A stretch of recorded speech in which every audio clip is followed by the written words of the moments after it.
This episode of Ben Franklin's World is brought to you by Cornell University Press. Manifest Destiny, the 19th century idea that the United States would stretch from sea to shining sea, wasn't just a territorial concept. In his award-winning book, With Sails Whitening Every Sea, Mariners and the Making of an American Maritime Empire, Brian Rouleau demonstrates that the idea of manifest destiny applied to the seas as well. Rouleau argues that during the early Republic, American sailors served as the principal agents of the United States' overseas foreign relations, and that their everyday encounters, which included those problematic interactions and barroom brawls, port city bordellos, and performances of blackface minstrel shows, shaped how foreigners perceived the United States. Reviewers have noted that With Sails Whitening Every Sea forces us to reconsider the ways in which foreign relations work, because, as it turns out, ordinary people have had an enormous impact on international affairs. Visit benfranklinsworld.com/Cornell for more information about Brian Rouleau's With Sails Whitening Every Sea.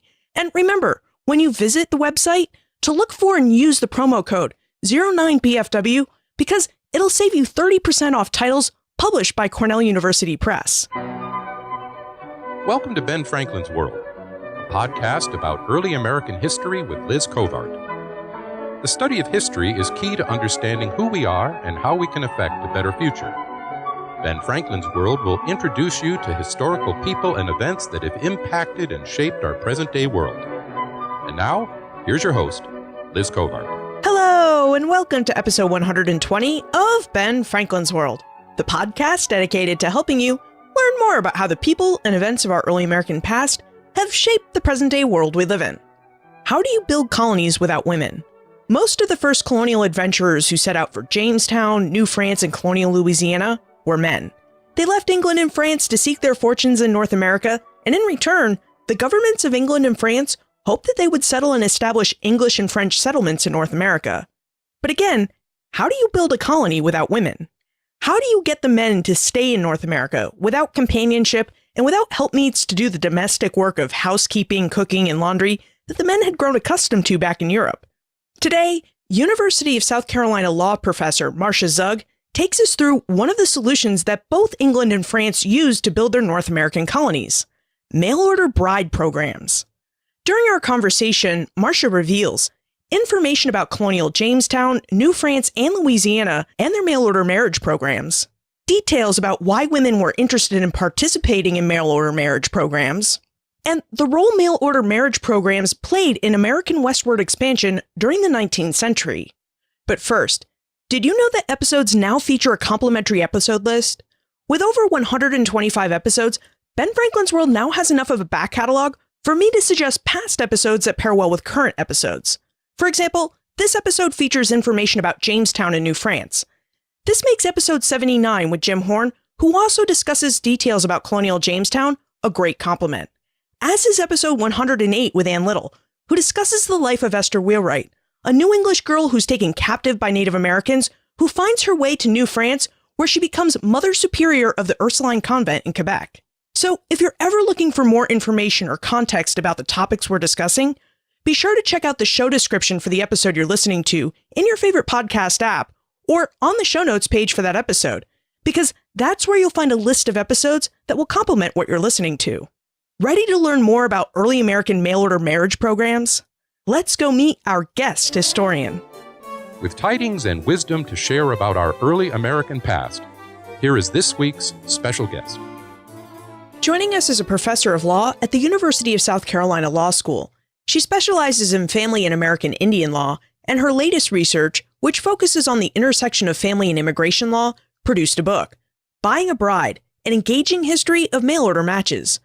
Welcome to Ben Franklin's World, Marcia Zug. Hi, thanks so much for having me. Marcia, before we dive deep into the history of mail-order brides, would you tell us how you became interested in the topic? I don't have a specific moment, but my research areas are family law and immigration law. And it just sort of had always been in the periphery of my mind. And whenever I'd brought it up as an idea to work on, people would get so excited. A lot of times when you're a law professor and you tell people what you're working on, their eyes glaze over and they get a little bored. But I'd say mail-order brides, like, ooh, tell me about that. So I thought it was the sort of thing that could turn into a good book. You know, this is something I can totally relate to. It seems like law professors and historians have similar party-going experiences. I mean, I know when I go to a party and I tell people I'm a historian, they either get really excited and they talk to me about history for a half an hour, or their eyes glaze over and they can't wait to get out of conversation with me.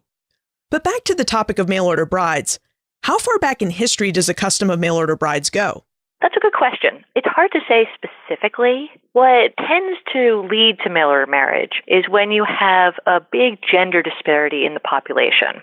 So when there are a lot more men than women, and specifically when there are a lot more men than women that they consider marriageable, right? So there might be other women, but there aren't women that they consider ones that they can marry. And then what happens is there'll be concerted efforts to actually recruit women to come over and marry these men. And this tends to happen in colonization situations. So it's certainly, mail-order brides have been with us since the beginning of the North American colonization, but they probably existed in many colonization efforts that occurred earlier. One of the ones that comes to mind is Ireland. So when the English were colonizing Ireland, obviously there were a lot of Irish women there that they could have married, but they saw problems with the Irish women as marriageable, so they may have tried to bring over English women as brides for the colonists.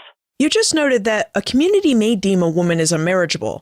What traits exactly did male colonists look at when they tried to decide whether a woman was marriageable?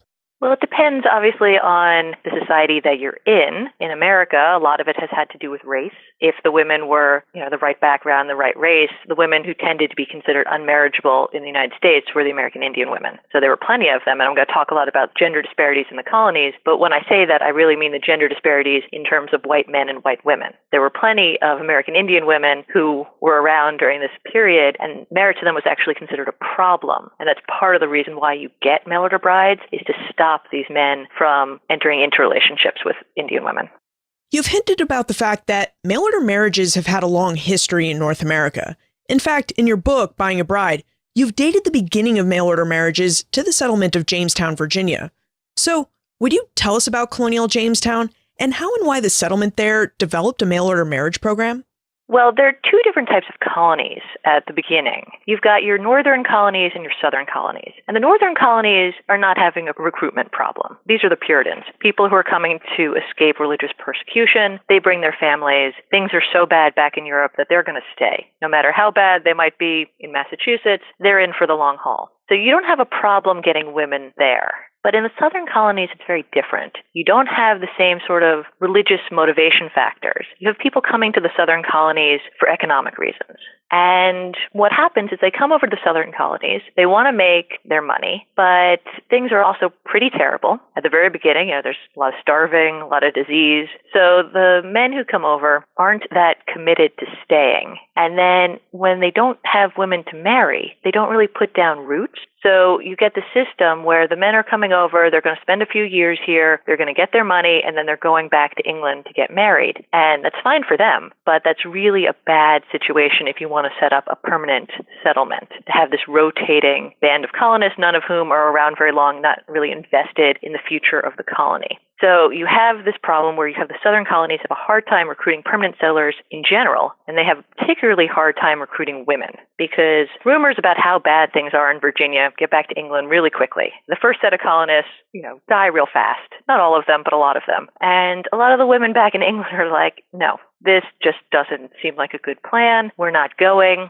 So the women are not coming over. Men are still coming over to seek their fortune, but they're doing one of two things. Like I mentioned, they're staying for a few years and going back to get married and, live their rich lives back in England, or they start taking up with native women in local tribes. These are men who are like, oh, this colony stinks. It's horrible. That native village over there, they seem to be doing okay. And there are women. I'm leaving. I want nothing to do with this.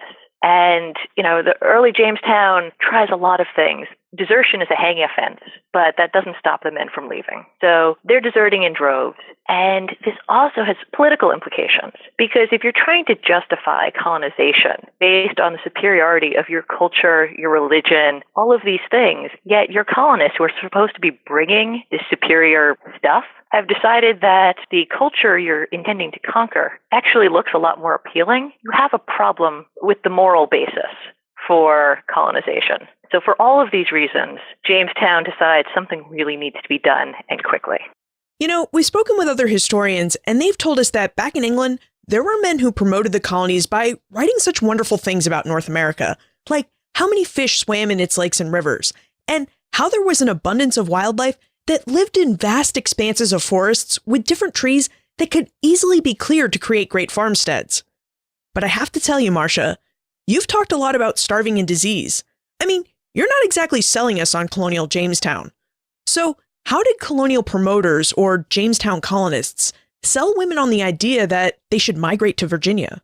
Well, you're right. You need to do a really good recruiting effort here because the women have heard things aren't so good. They've heard some terrible stories. They've heard about husbands actually eating their wives. They've heard about, Indian raids. So you need to incentivize women to take the risks to come. Now, you can still get men because the economic incentives are high enough. So what the Virginia Company realizes that they need to do is they need to do something similar. They need to make them an offer they can't refuse, or at least some of them can't refuse. So they do a number of different things. They offer them free passage, which is basically a given. No one's going to, at this point, pay to come over, none of these women. But they also hit on a number of inequalities that are going on back home. So the women that they tend to recruit, they're very careful about it. First thing, they make sure that the women come over voluntarily. During the 17th century, you actually have a lot of kidnapping. So it's not that this wasn't a possibility. They could have kidnapped women for wives. England kidnaps lots of people for colonists, lots of people for servants. They specifically choose not to kidnap women to be the wives in early Jamestown. They want the women to come over voluntarily. They want them to be committed to the colonial endeavor. So they have to, therefore, incentivize them to come. They also want to make sure that these aren't the most desperate and destitute women. So they don't, take women with no other options. They need to set up incentives that are appealing to women who do have other options, but this is still better. So a number of different things happen. They provide a dowry, and this is going to be appealing to a lot of sort of lower middle-class women, working-class women who, plan on getting married, are working right now. They're working, in service as, domestic help, and probably are going to have to do that for about 10 years before they acquire enough money to set up their own household. A lot of people aren't that thrilled with this. And then if, they get enough money, then they'll marry someone about their same status in life, and that's fine. But what the Virginia Company is offering them is a way to set up their household earlier and also improve their position. So a lot of the women who decide to do this, like I said, they're women who had been domestic servants. They're able to leave service or not do service at all because the dowry is now provided for them. And they're offered the possibility of marriage to rich planters. So this is a type of social jump that they wouldn't be able to make in England. That they have the possibility of marrying rich men. They're promised high status in the colony. They're promised the first servants who come to the colony. They're also promised much more attractive treatment. The way the law is going to treat women with regard to how they can own property, the positions of power that they can have, and a more amorphous also sense of how they're going to be treated. When something is scarce, it's often given a higher value. And if you look at a lot of the colonial court cases dealing with women, you see that women, they're treated differently than they would have been back in England. They have a lot more power over their own marriage prospects. A lot of women become very, very wealthy. You're talking about how death and disease is terrible. Well, it depends. If, you're not that into your husband and he doesn't live that long and you manage to survive him and then you manage to take his money and then maybe do that again, within not that long a time, you can become quite wealthy and quite powerful in the new colony. And this is what happened to a lot of the women there. Speaking of opportunities for women and the power they had when they arrived in Jamestown, were women allowed to choose their husbands when they arrived in the colony? And how long did the Virginia Company give them to choose a husband before it required them to marry?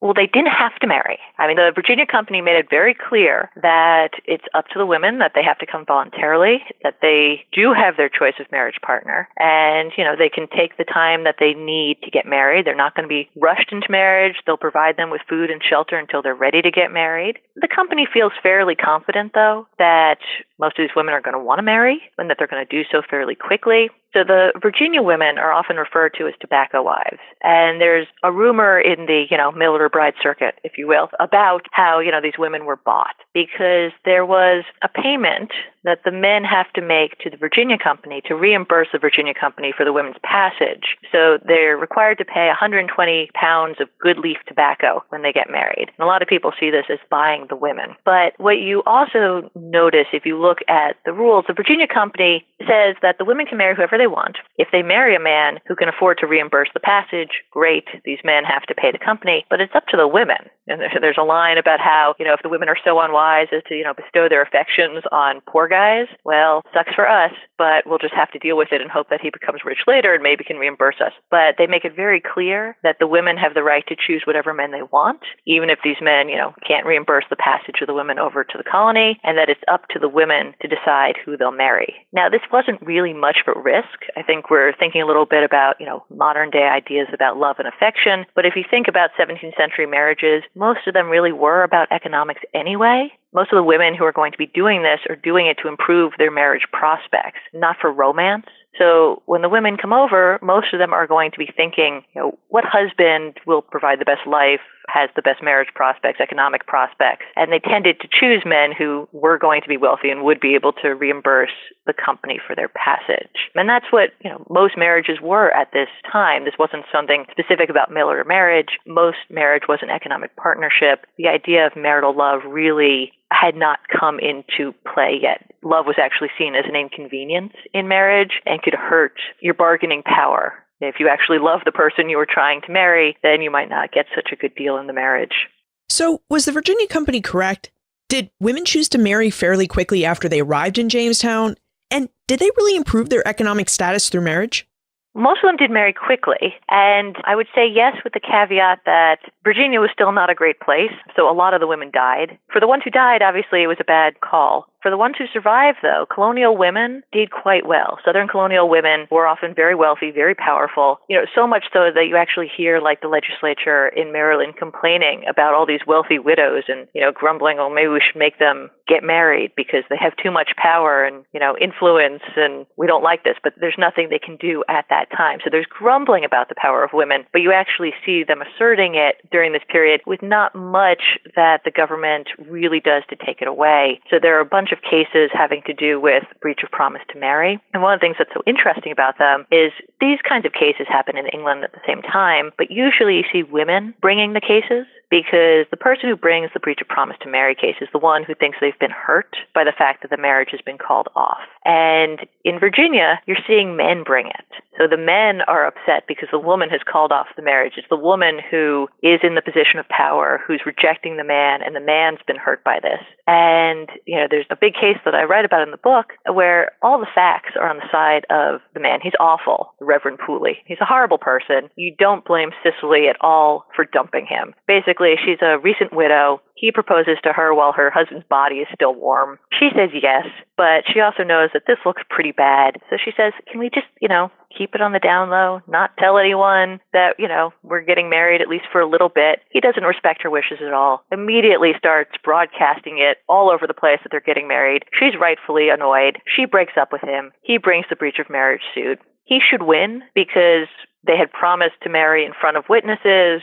All the proof is there. But this goes all the way back to England, goes up on appeal a number of times, and basically the government just refuses to rule against her. They don't want to tell women that they have to marry men that they don't want to. And later on, they certainly would, but during this period, they don't. After that case happens, the colonial legislature passes a law basically saying that you'll be in trouble if you do something like this again. It happens again. There's nothing they do. So during this period, for the women who, survive, they actually become quite powerful and better off than they would have been back in England.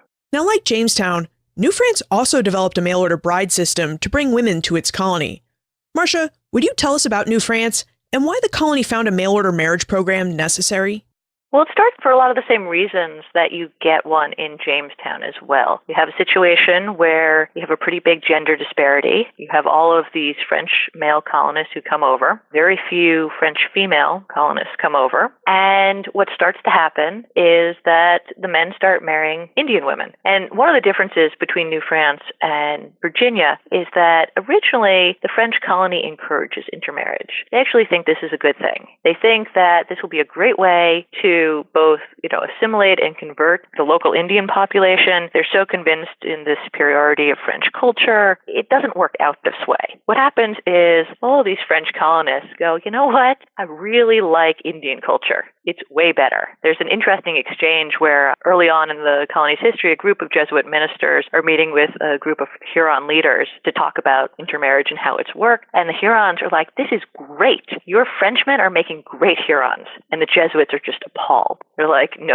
this needs to end. So they pull out of backing intermarriage really early. And, you see it failing in a number of other ways as well. Originally, there was a dowry program set up to provide dowries for Indian women who had converted to Catholicism so that they could marry, the French colonists. And the dowry fund is never used. And basically, the Ursuline nuns who are in charge of it are saying, look, we've had hundreds of Indian women come through here, and not one of them has been assimilated. So the assimilation program's not working. And, the number of men who were leaving from Virginia was high. In New France, it was staggering. You've got a population of about 10,000 people, and, about 800 of them have left to, join the local Indian tribes. And again, this is a problem for purpose of colonization, which is to spread Western culture, Western religion, and show its superiority. When the people who are supposed to be doing this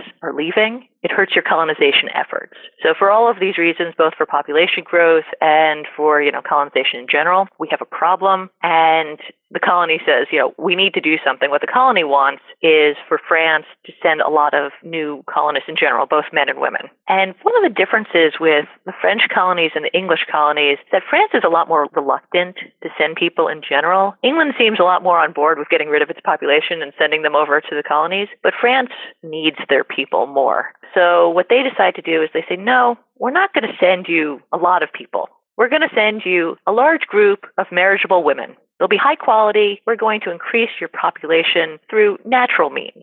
They'll have babies, and that's how we're going to grow New France. So similarities and differences in why it starts and how the program develops.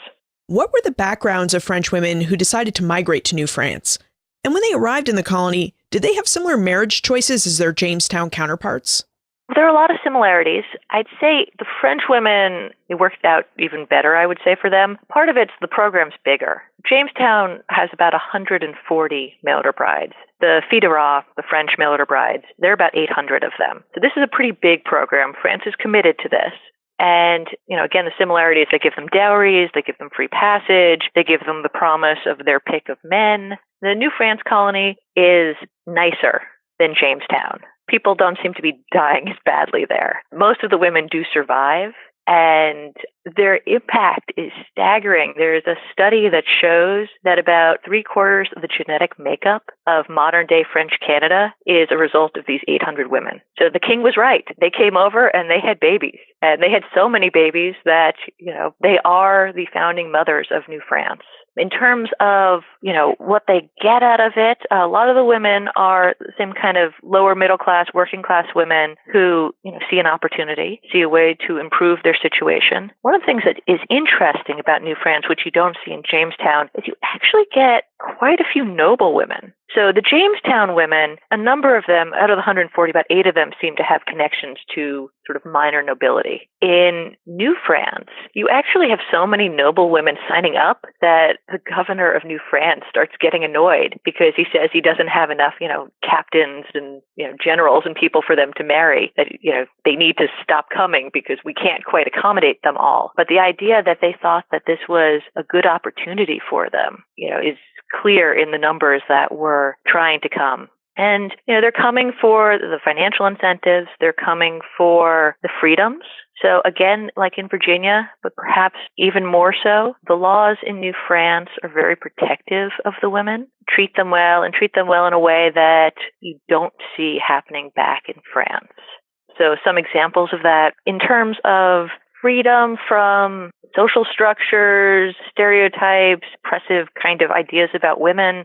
So women can get remarried much quicker in New France. You can see from a lot of the marriage records that describe the women as pregnant when they get married. There's one, Fidera, who is really the only one, but she becomes a very famous prostitute, and she does that for many years. And then she decides to give it up and settle down and become a married woman, and that's fine. All's forgiven. So there's a very different treatment of women and the respect that's given to them. The other group of women that come over to New France a lot are religious women. So these women aren't coming over to marry, but they come over to New France because religious women are being treated so much better in the colony than back in France, where there's a big fight about power and the right of women to be powerful religious figures. You have the Counter-Reformation, women are being burned as witches. You're not getting any of that in New France. You're getting a very different treatment of women, respect for women, and that definitely plays out in how the Fidera are treated as well.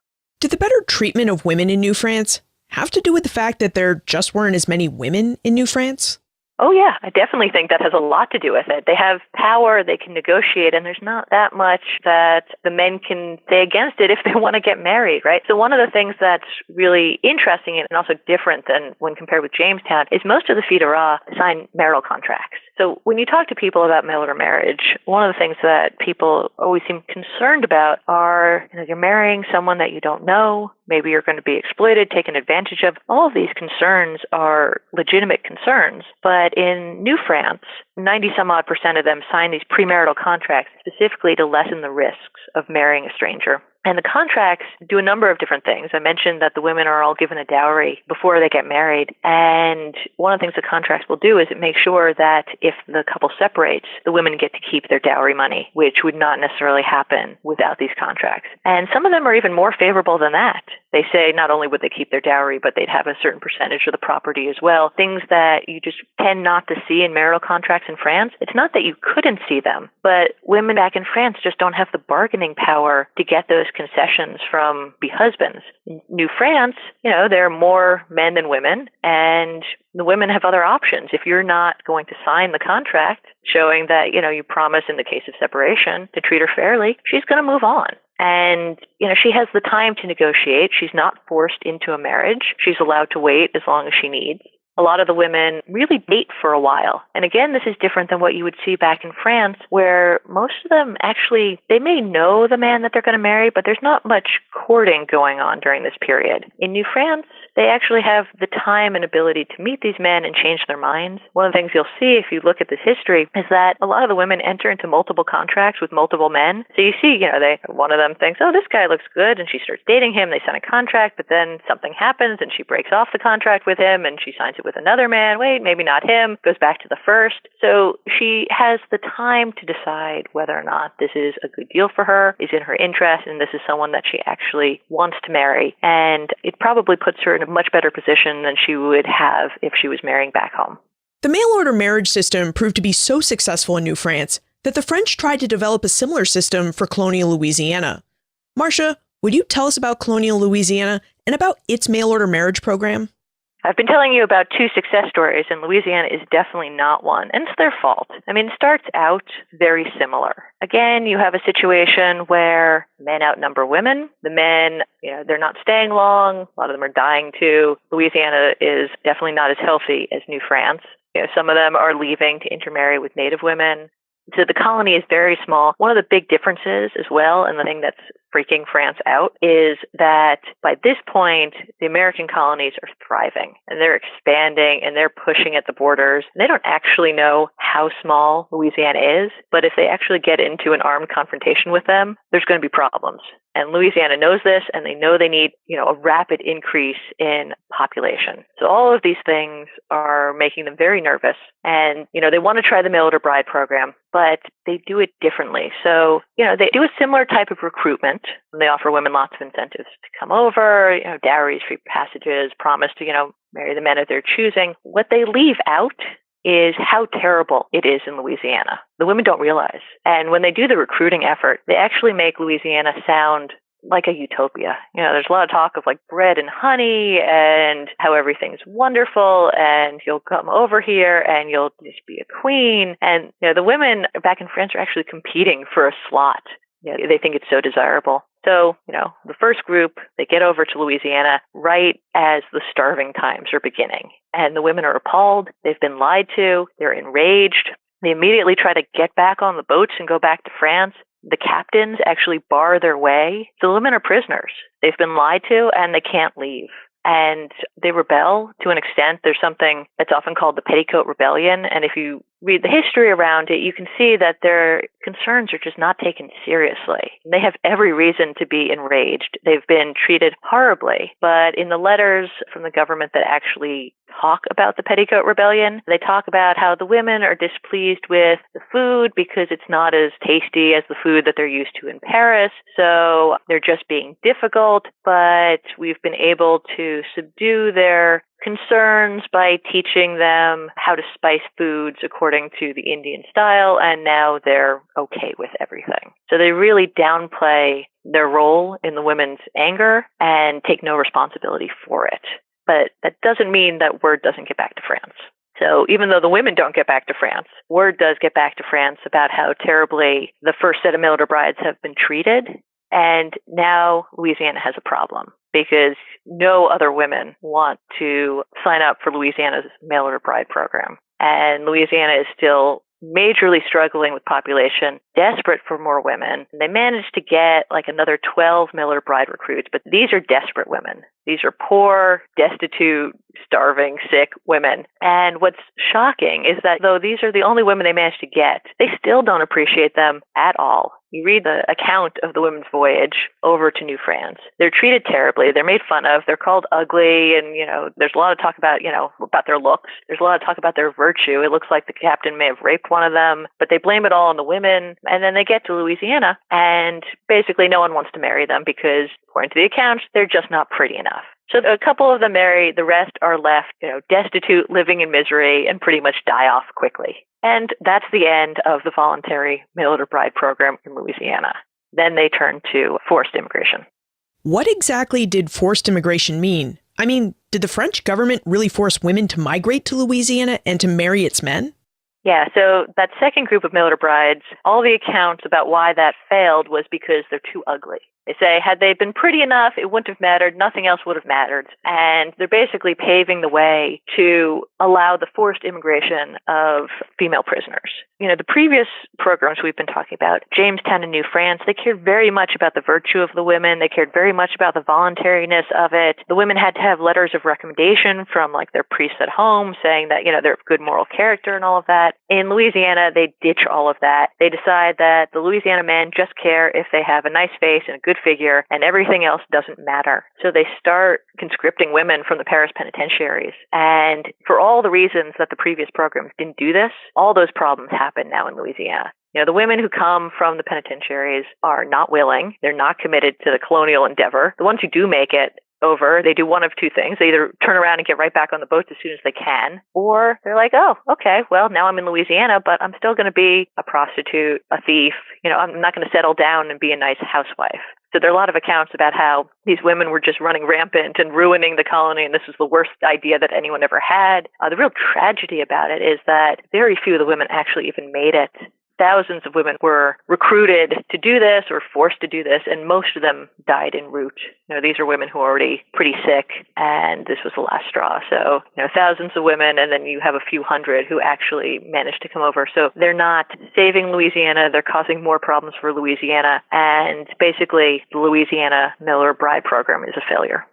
After the 17th century gave way to the 18th century, and the French and English colonies began to grow, mail-order marriage programs in North America waned until about the 1850s. Marcia, did the practice of mail-order marriage in North America really end altogether between the 17th and mid-19th centuries? Not entirely, but primarily. So, the colonial period is done. You no longer have this major gender disparity. You still have westward expansion. It's steady, but it's slow. We're talking, a mile a year kind of thing. So you don't have, men rushing forward and leaving the women behind. They're bringing their families with them. So you don't have this population disparity from the colonial period. It doesn't mean there are no mail-order marriages. So during the 18th century is when you get the first American marital advertisements. And the first ones actually were joke advertisements written by Benjamin Franklin. He was taking them clearly from a form he was familiar with from English matrimonial advertisements, from English papers, but mocking them. So in America, during this period, no one saw a need to advertise for a wife. In fact, marriage was pretty much universal. Anyone who wanted to get married could get married, and people who didn't get married were punished. There were all these towns where you couldn't be single, where you couldn't be a bachelor, you couldn't live places, you couldn't leave your parents' home. You had to get married, and they could require you to get married because it wasn't hard. Most people grew up and, stayed where they were born or only moved slightly further away. They, knew the people, they knew, who their marriage prospects were, and if they needed help, their parents could probably help them find someone as well. So given that situation, advertising for a bride seemed very weird and very suspicious, and there was a lot of mockery of the sort of people who'd even consider it, that they were all cheats and frauds, and you should never respond to any of these because the only people who would do this were people who were out to steal your money, and that's basically what Franklin's advertisements were all about. They're making fun of the sort of people who advertise for spouses. His first published in 1722. It looks like the first legitimate American matrimonial advertisement was in 1759. But, starting at that period, they're constant but small numbers. It's really not until we get back to the gold rush that we see mail-order marriage take off again. Yes, the gold rush. Would you tell us about this event and how it sparked a new interest, or rush, if you will, in mail-order marriages? You have a similar pattern happening again. So until the gold rush, westward expansion, like I said, like a mile a year, people push the frontier just a little bit. They bring their families. They're not far from, their previous towns. But with the gold rush, you get this huge group of single men flocking out to California well before the women come out there. So once again, you have a situation where you have a whole bunch of single men and very few white women, marriageable women. And some of the problems are similar, some of the problems are different. We don't have the same level of colonial concerns in the sense of, manifest destiny is all accepted at this point in terms of, America thinks it's going to make its way to the Pacific Ocean. They thought they would go a little slower, but, this is where we're headed anyway. California is going to be American. That kind of fear isn't quite there with California, but there are a lot of concerns about the violence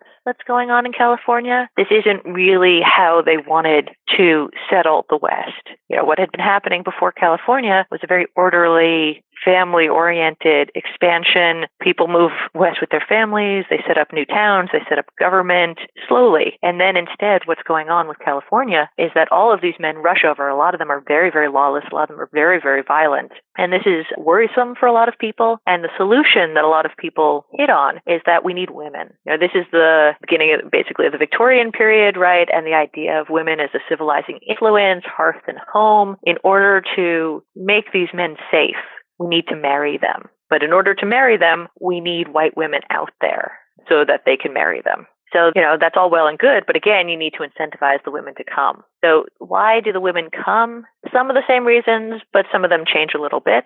Things for women in 1849, 1850 are not great, especially the sort of women that we're talking about here, sort of working class women. A lot of the women have been working in factories. The factories are laying people off, reducing their hours. Women are the first to go. So women who had been kind of used to having an income, economic prospects, are seeing a lot of those doors closing. A lot of them are seeing domestic service as the only option for them. So they're looking at these prospects, which are not particularly appealing. And they're also watching all of these men go west to make their fortunes. And a lot of the women are like, hey, that seems like an opportunity. I'd like to go west as well. And you start getting mail-order bride recruitment missions going on. And for a lot of women, it's attractive. It seems like a good idea and a way for them to take part in this amazing economic opportunity that so many men are flocking to. So here's a logistical question for you. I assume that all the mail-order brides in the 17th century came from Europe via transatlantic ships. So how did all the mail-order brides destined for California make their way from the East Coast to the West Coast in the days before the Transcontinental Railway? A lot of them went by boat as well. And this was a bit of a problem, too, because that boat ride was really, really expensive. California was the first place where you start seeing Miller marriage prospects pop up again. But they don't really get successful until slightly later when things get cheaper, when we do have the Transcontinental Railroad. So there are women who are interested, but they can't afford it. So a lot of it turns on whether or not they'll have their passage paid. So the first recruitment effort was sponsored by this woman, Eliza Farnham, and she had just inherited a whole bunch of land out in California, and she's worried because she's been hearing these horrible stories about all the violence that's going on in California. She's a recent widow. She has 2 young sons. She wants to go out to California and claim her land, but she's also nervous about, what kind of place will this be? Is this someplace that, she wants to raise her kids? What are the prospects for California? And, she believes very strongly in the civilizing influence of women. She's a leader in the domestic feminism movement, which is all about, they believe in the superiority of women, but they believe in the superiority of women through their womanly, domestic type of traits. So she decides that she's going to recruit all of these women to help marry the miners and civilize them and calm them down and, make California a habitable place to be. The problem for Farnham is that she doesn't pay for the women to go, so she wants to recruit a lot of women like her, upper-class women. And her pitch is basically, do this for your country. Sacrifice your Eastern comforts, your warm fires and all of that to go out west and toil with the miners and, help manifest destiny, settle this country, all that kind of thing. The problem is most of those women had no interest in doing this. They liked their nice Eastern warm fires and had, little desire to go live in some sort of, mining town and dangerous gold rush place. So those women aren't interested. They don't sign up. The women who are interested are the ones I was mentioning before, the women who have been working in the factories, who don't see much in the way of future prospects, want to go somewhere where they think women are going to be a lot more respected, will be able to, earn a decent wage, treated better. But these women don't have any money, and they're not who Farnham wants. She's, not particularly interested in them. When they sign up, she doesn't work hard to get them the funds. In the end, her mail-order bride program is a disaster. I think she brings over like 4 people. Maybe it's only 3. One of them leaves to marry the ship's captain on the way over to California. So, it's not particularly successful, but the idea is she had a lot of support for her idea. All of the papers go on and on about how wonderful this idea is. And, this is the forerunner of a whole bunch of mail-order bride expeditions that do happen in the West. And it also spurs California to really start recruiting women. And they do that in a number of different ways. So they realize, they may need, to recruit women to come on their own. So how are they going to really incentivize women to come? One of the things that they do is they make California's laws really, really female friendly, particularly in terms of property ownership. During this period, married women have no right to their property, but in California, they are going to have a right to their property. And one of the things this means is that if you answer an ad, you marry a rich miner, and, he promises you certain things, you can make sure that that property will stay your property even if the marriage doesn't last. And that's the other thing that California offers. Very, very liberal divorce laws. So a lot of the women who come out, it's not that big a risk because if the man they just married doesn't work out, they can leave. And there's always someone, waiting in the wings to step in and take his place as well. Throughout our conversation, we've been talking about how early North American mail-order marriage systems recruited women. And in all the cases we studied here, recruiters go back to places where there are women and try to convince women that they should move to places where there are few women. Was this the only system of recruitment that worked? I mean, were there other ways that men and women made their desire for a mail-order spouse known to each other? Well, it starts, the colonial period, you basically have the government posting broadsides. And then you have, slightly later, the recruiters with their, full-page ads in the newspapers. But by the later 19th century, what's really taken over is individuals. Newspapers are all over the place. You've got newspapers that only exist as matrimonial advertisements. There are dozens of these matrimonial newspapers. And, it was the precursor to Tinder and all of that. It was lonely people who were having problems meeting people where they were and wanted to increase their marital prospects. So they would place ads in these papers, far away. So, a miner in California would place an ad in, a New York paper, and he would write about himself or what he was looking for in a woman. And then, women would read it and they'd start corresponding. And by this point, you have the Transcontinental Railroad. It's not as hard to go out there, so that people would correspond for a bit. And if, it seemed like a good idea, if they seemed interested in meeting, then usually he'd send her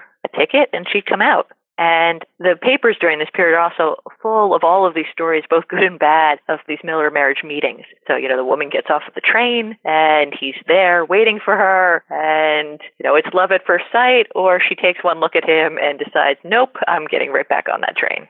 In your book, Buying a Bride, and through our conversation, it really seems like early American mail-order marriage programs were good programs. Well, with the exception of Louisiana and its forced migration program. But on the whole, mail-order marriage programs seem to have offered participants opportunities and choices. Now, aside from Louisiana, were there any other downsides for participants in early American mail-order marriage programs? Mail-order marriage has always been risky. Women make the decision that the potential benefits outweigh the risks. Really what I'm arguing is that this was a rational choice, that these women understood the risks, that in many cases it worked out, but not in all cases. And there were certain things that happened over time to reduce risks, but there was always the possibility of fraud. There are a number of cases, from the 19th century where women are lured to enter into marriages with men who are already married, so they're not actually able to get married, and then the men leave them, so they're deflowered and they're ruined in that way. There was always the possibility of, violence as well. There are a few cases about that too. People using matrimonial advertising to meet victims. These sorts of things could happen. Miller marriage has always been a risk, but on balance, most of the time, Miller marriage did benefit the people who entered into it. It's a way for people who may not have that many marriage prospects or economic prospects, mobility prospects, to change their lives. And for women in particular, the men are the colonists, the men are the miners. They're the ones who are able to move and, go out and seek their fortune. And the women aren't able to do this in the same way. Marital immigration gave them that mobility. It gave them that power to change their lives that they didn't have in their place of origin. And for a lot of the women, it was a very, very feminist move. A lot of the women come from places where women were being actively devalued. During the second half of the 19th century, Miller marriage was recommended in response to certain campaigns about surplus women, and that's the term that they use. All of these women who were unmarriageable and therefore just a drain on society and a waste. And, if woman's only purpose was to be married, if you live in a place like that treats you as worthless, Miller marriage was a very good option for leaving the place where you're devalued and going to the place that wants you so much that they're paying for you to come. They're changing their laws so you can come. A lot of times in the later 19th century, what you see happening is the states that are recruiting women, they give them the right to vote. Let's move into the time warp. This is a fun segment of the show where we ask you a hypothetical history question about what might have happened if something had occurred differently or if someone had acted differently.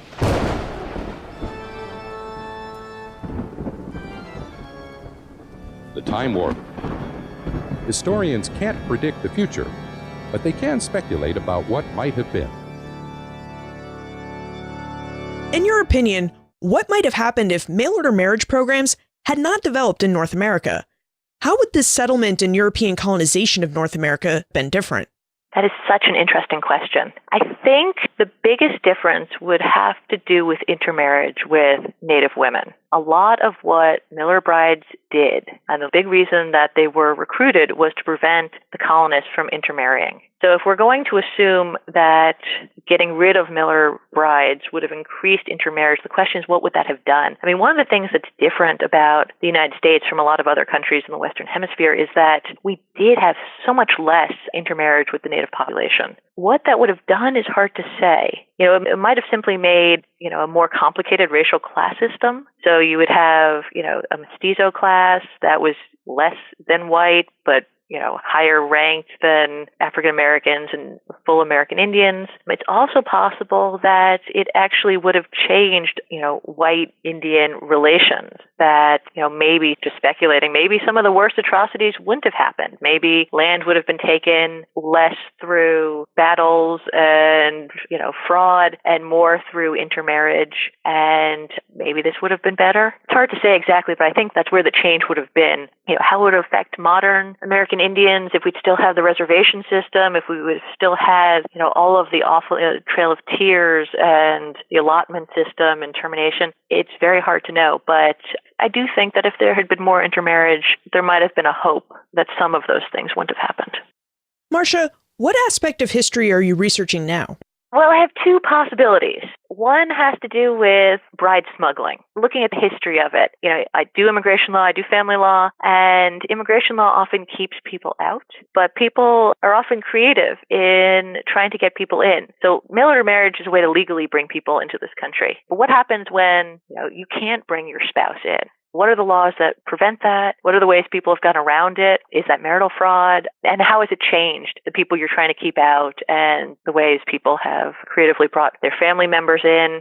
The other project has to do with marrying for things, basically gold digging, but not simply about money, but all the different ways that people have married to improve their situation and how the law actually encourages people to do that. And where should we look to find more information about you and how we can contact you if we still have questions about early American mail-order marriage programs?